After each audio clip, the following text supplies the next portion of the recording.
We are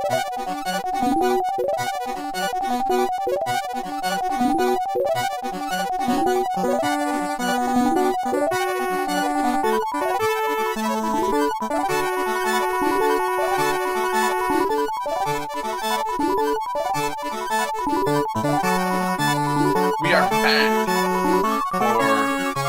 from an extended hiatus, and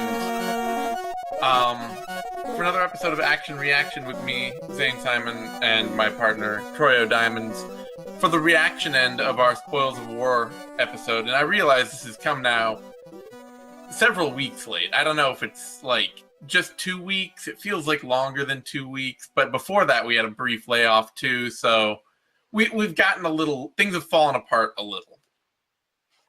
Yeah, I think we built in enough story in the last episode about my legal issues to justify the time that we've taken in between our action and now our reaction.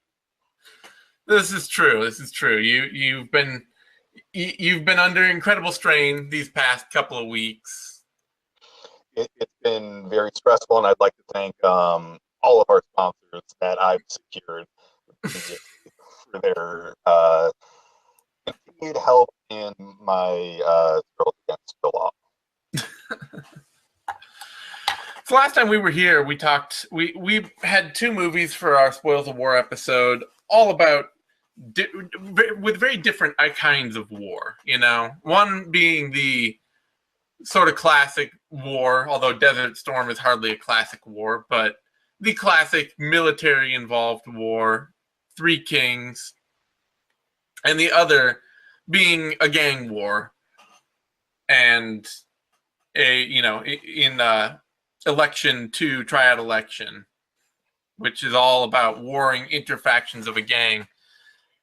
And I guess I want to dive in with the classic to set up the to strengthen our theme a little with Three Kings and the Spoils of War. And my reaction to Three Kings, it's weird. It's one of those movies that I'd forgotten enough about that watching it was almost entirely fresh for me. Okay. And I feel like I ended up walking away with the exact same impression I had going in, which is, it's like, this is an interesting and decent movie that I don't think I will watch again. Oh, really? Yeah. It's just such a, like, it's really fun, and there are fun moments, and you're enjoying the fun moments, and it's like, and here's some dramatic shit. We're gonna punch you with some terrible drama that you now have to cope with in your horrible war way. And the tone is so, like, it just feels like such an uneven tone that by the end of it, I'm like, I just feel ways now. Yeah. I guess that's a pretty reasonable reaction to it as just a film.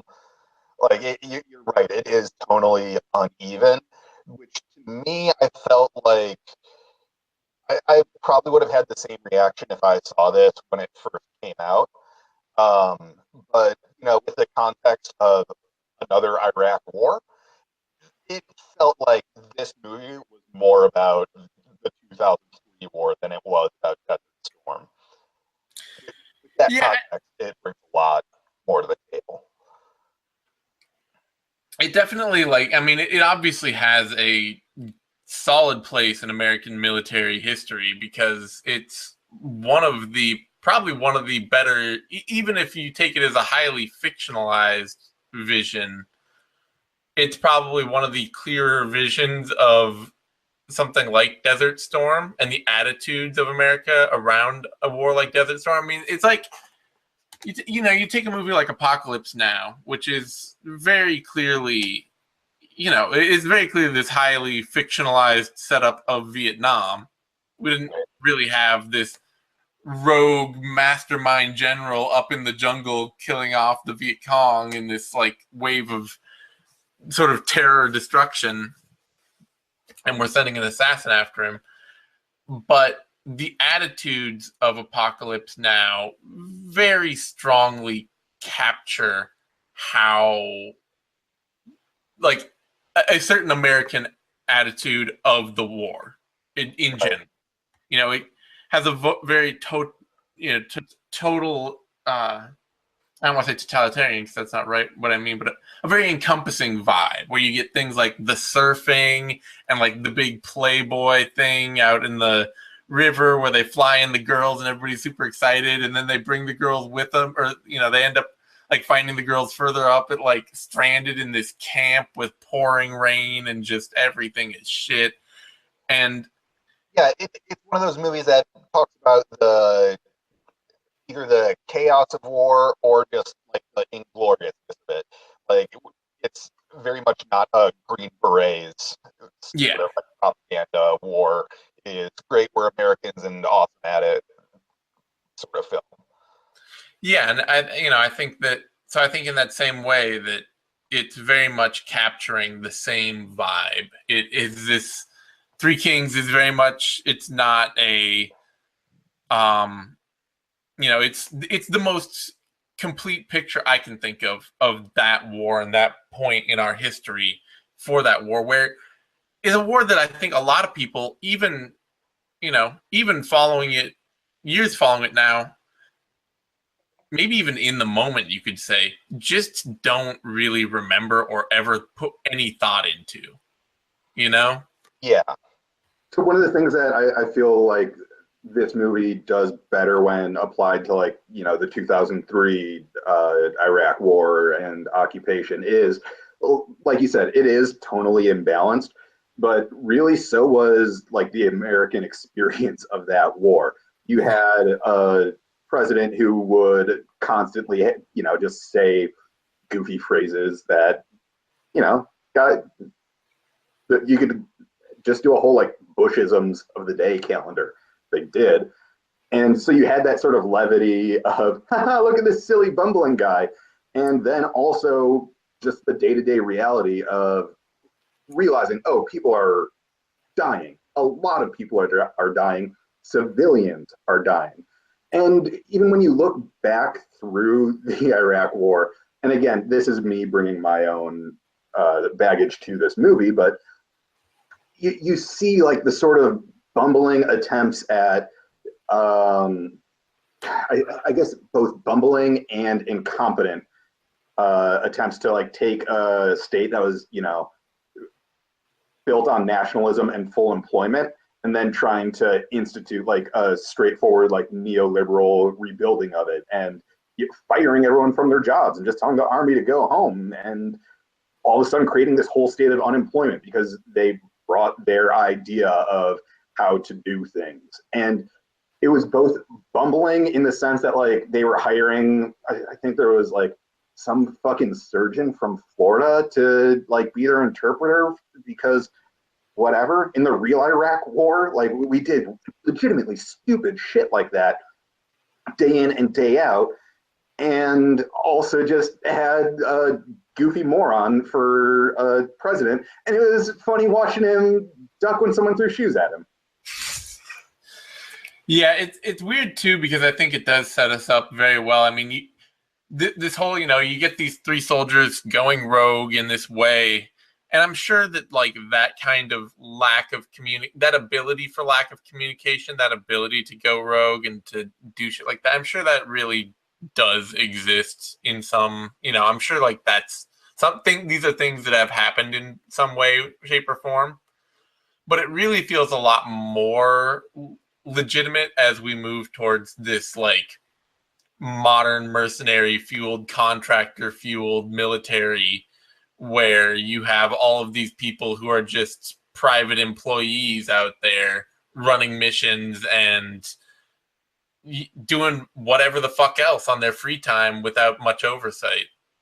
Yeah, I mean, this movie obviously was, actual U.S. military, but when you get like Eric Prince, whatever Blackwater is called now, using war as a means to extract wealth, that's kind of what they're doing with this in the plot of this movie. We're using this war to extract wealth from the population and funnel it upwards. I mean,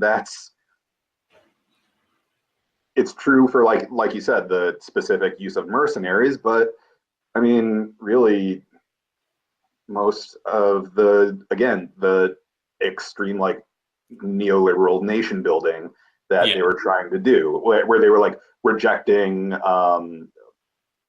popular democratic constitutions because it didn't fit, the idea of building a neoliberal state in the Middle East.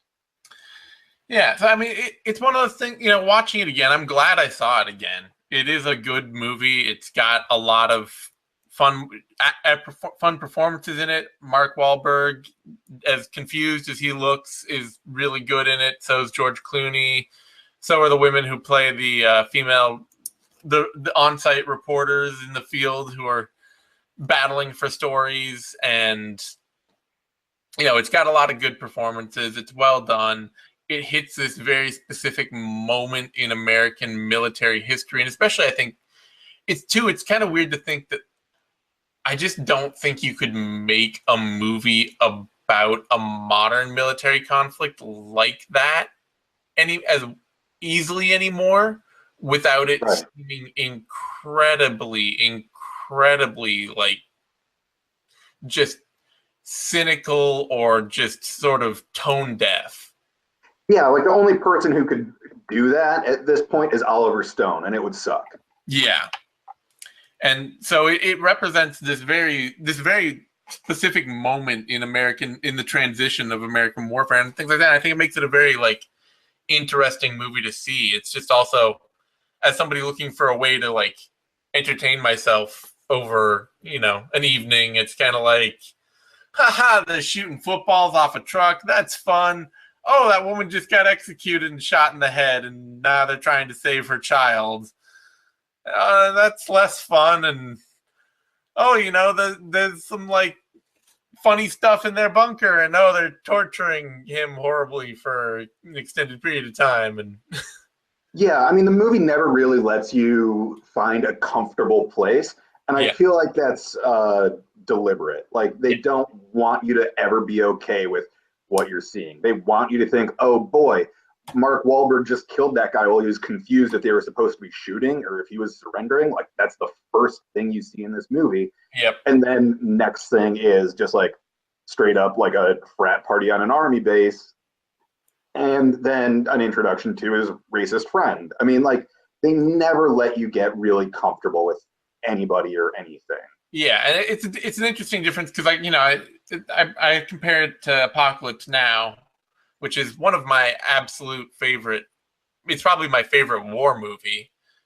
And Apocalypse Now, while it has a lot of the same jarring tonality to it, like you see the guys surfing and you see the guys having the big Playboy party, and then people are getting shot, and they shoot like a family on a boat just because they can't communicate clearly, only to find out that they didn't have anything of any value, that they weren't smuggling anything at all, and like you have the same jarring tonal feelings to it. Yeah, whatever. Millennial. I have to own that. But Yep. the difference is that it's all framed by Martin Sheen, whose view of the whole thing is incredibly consistent. Right. Like, he is always grim, he is always removed, he is always fully encapsulated by the horror of war, whether things are fun or awesome or terrible around him.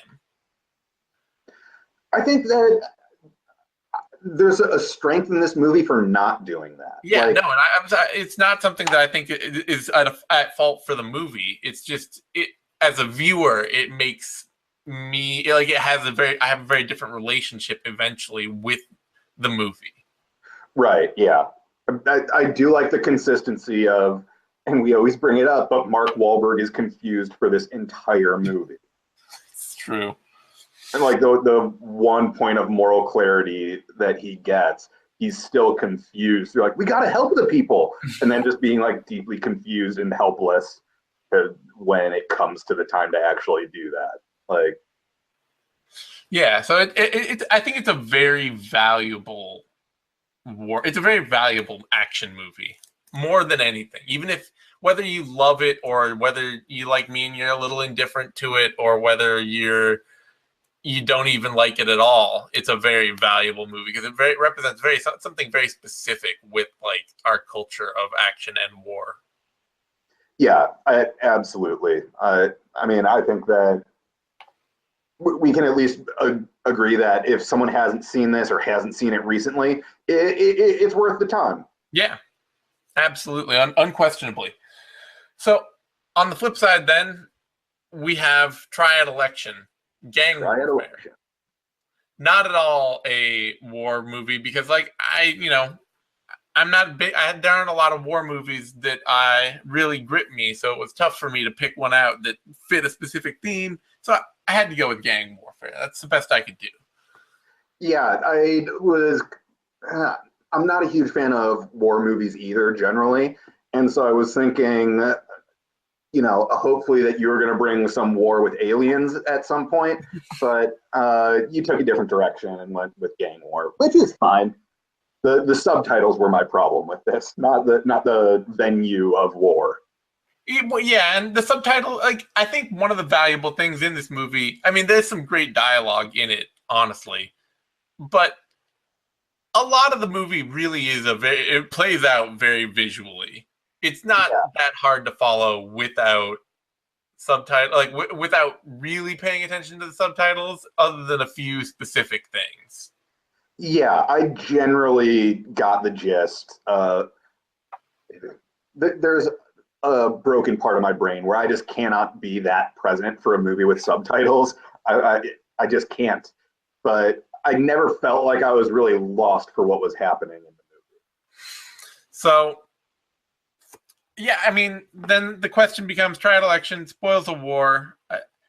What are your thoughts? I mean, it's as a depiction of gang warfare, as a depiction of this sort of crime mentality. For me, it's kind of a rare gem for me coming out of the post 80s Hong Kong cinema. Yeah, I think it did a good job of having like an actual real politic to it, where you understood like there are sides vying for power. This is legitimately a fraught situation anytime they're negotiating for who is running, who isn't running, who has an ally, who has lost an asset. I mean, you do care about that, even though like I didn't care about like the main character's accountant or business guy or whatever. I didn't give a shit about the character, but I did care that was an important piece to him, and that had been either removed from him or, I feel like the sort of like thriller elements to this where they're present are really pretty strong. Yeah, it's because the whole thing is very moody. It's got a really cool, weird score punctuated by like the lounge singing where they're like doing the karaoke versions of weird like US, like, it's not even like pop songs, but it's like, US folk songs and stuff. Yeah, I don't remember the first song that I heard that jumped out at me for that, but I was like, oh, they're doing a thing.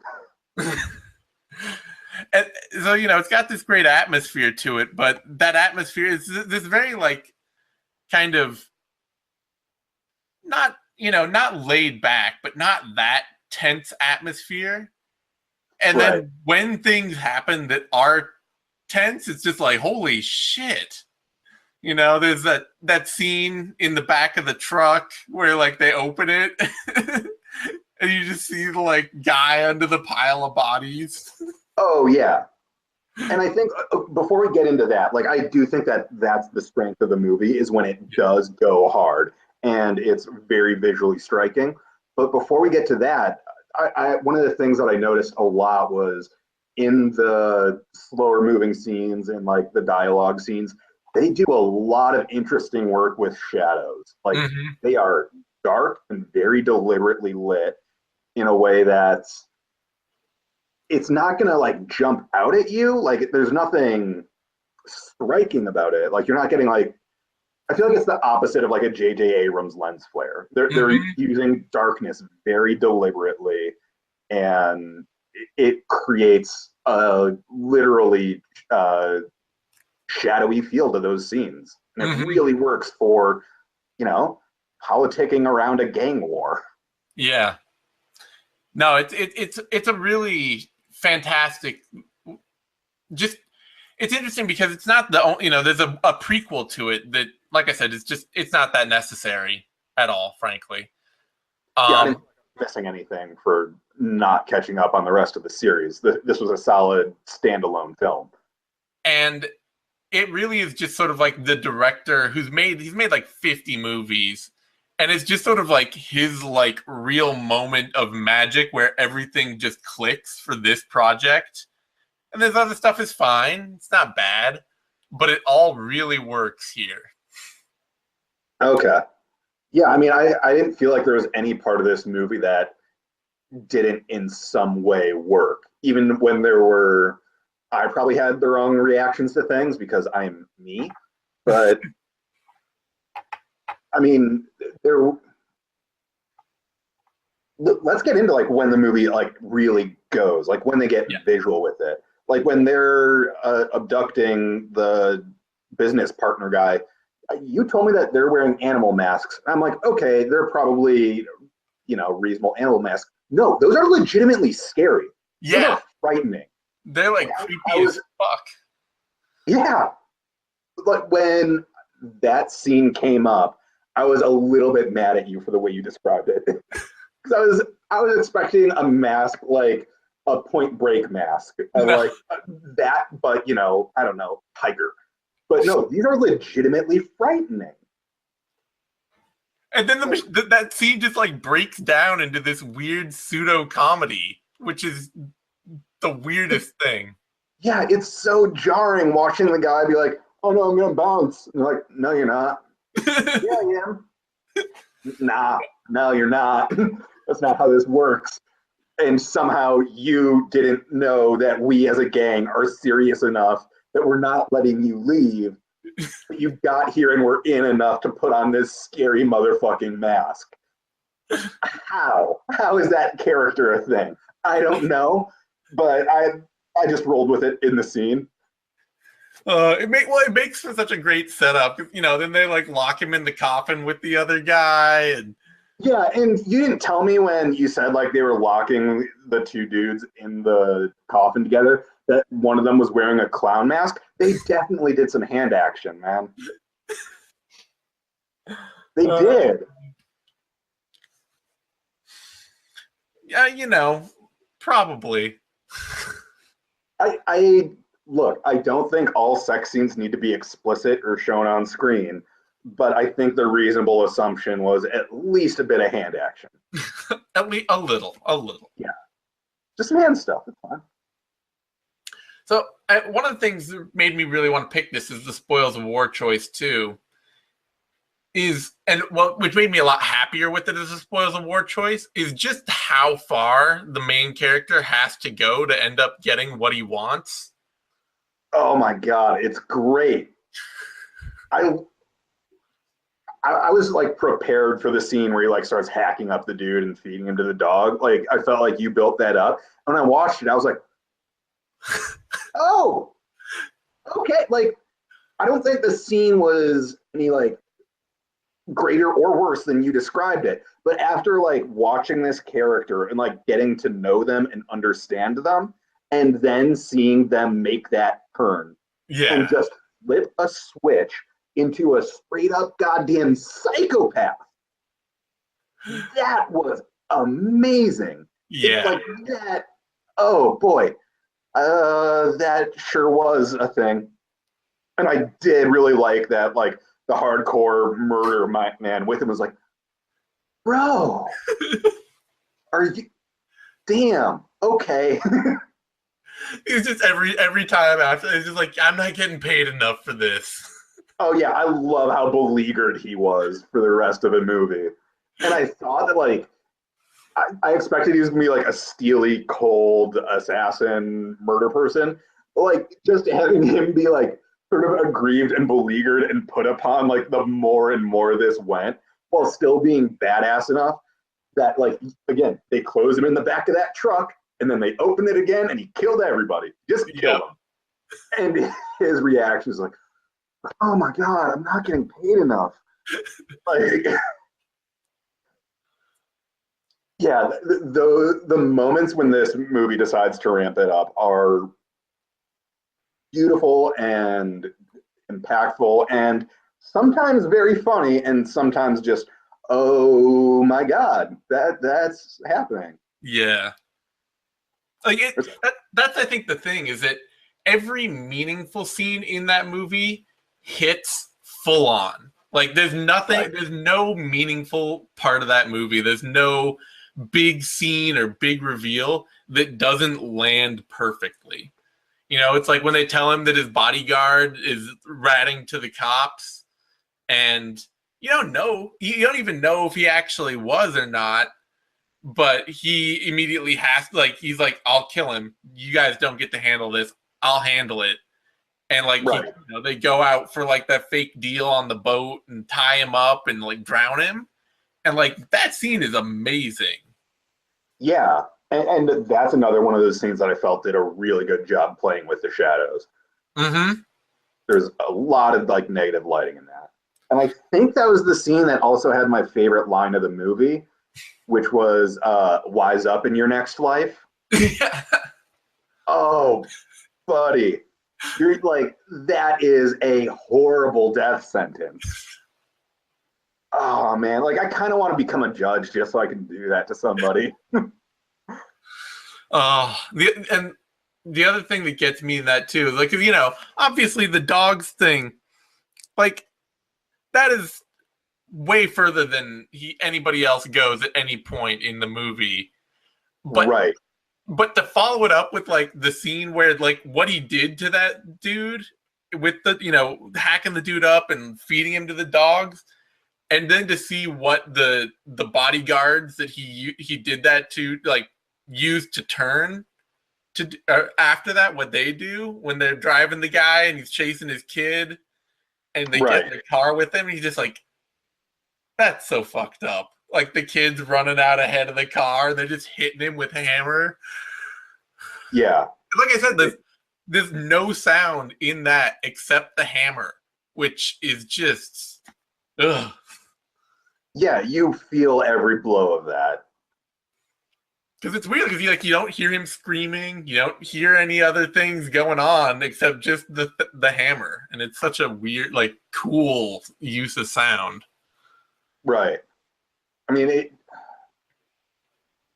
I think that's one of like the most interesting and deliberate choices made in this movie is deciding like no screams, no, like we're not cutting away to reaction shots. We're not showing anybody cringe reacting to this. Yeah. We are just watching our main character inflict brutality. This guy who doesn't want to be a gangster, this guy who wants to be a businessman, who doesn't want to do any of this, is willing to go the furthest. Yep. And we will show you every minute, every detail of how brutal this scene is. And then, of course, and because the brutality, like, because it really does a good job shocking you with that, the fact that the ending is like a little bit trite, a little bit cliched, it actually still like lands perfectly because you've already like seen how far this guy goes, and then for them to be like, you know, like, turns out you have to do this forever. Yeah, and the fucked up thing is he's very good at it. Yeah, like this. I understand that he wants to be a businessman, but like, dude, do what you're good at. Stick with the skills that you clearly are just top tier at. I know we all at some point want to change careers, but look, LeBron isn't deciding like, I want to go be an investment banker. Yeah. Oh. If you're good at what you do, do it. Yeah. So the moral of the story, I would say, is if at any point in your life, any listeners, you discover that you're really good at killing stuff with hammers, you gotta roll with it. You gotta roll with it. Yeah, find a way to monetize it. Exactly. Like Gallagher.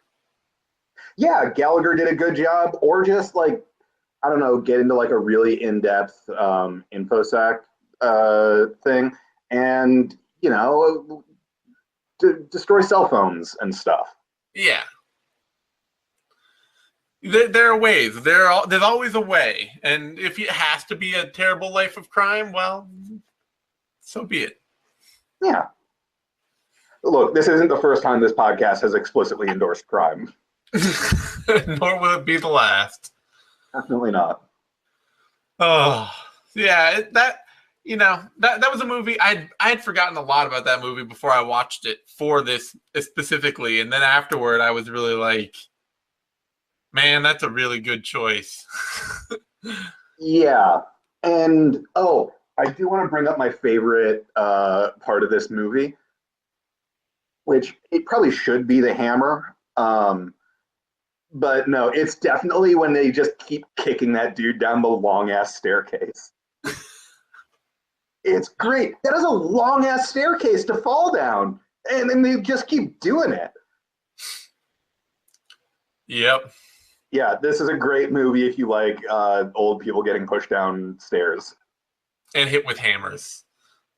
Although he wasn't that old, I suppose. Yeah, that guy was bad. Well, a little. He was like not old. He's middle-aged. Yeah. The hammer guy. Yeah. Old people locked in coffins as well. Yeah, I mean, really, if you don't like old people, this movie has a lot for you, both stair and coffin-wise, and it has generally some good masks and hammers. Yeah. Well, I'm glad you enjoyed it, even with the subtitles, even if you had to read a little and get distracted. Yeah, it's tough. I know. Keep doing this. On that note, we should wrap it up. I think. Any final thoughts? No, I think that covers it. Crime movies are fun, and American foreign policy is full of war crimes. Yeah. So really, it's just crime all around. Fun crimes, whether in war or whether the crimes are creating the war, or however you want to play it. Yeah, absolutely. On that note, you can find me on Twitter at TheZaneSimon. You can find Troy on Twitter at PDLMMA. You can find us on SoundCloud and on YouTube. Subscribe, like our stuff, all that stuff. That all helps us a lot. And we will be back much sooner, I promise, to do our next episode, which I believe is going to be Ghosts from the Past. Yeah, I think that's a theme that I picked at some point. I drink heavily. I don't know. All right. Well, if it's not, we'll inform you next time of the changes. So prepare to be surprised or not be surprised or get exactly what you asked for or nothing. Anyway, on that note, we'll see you later. Prosecute war criminals. We tortured people in Iraq.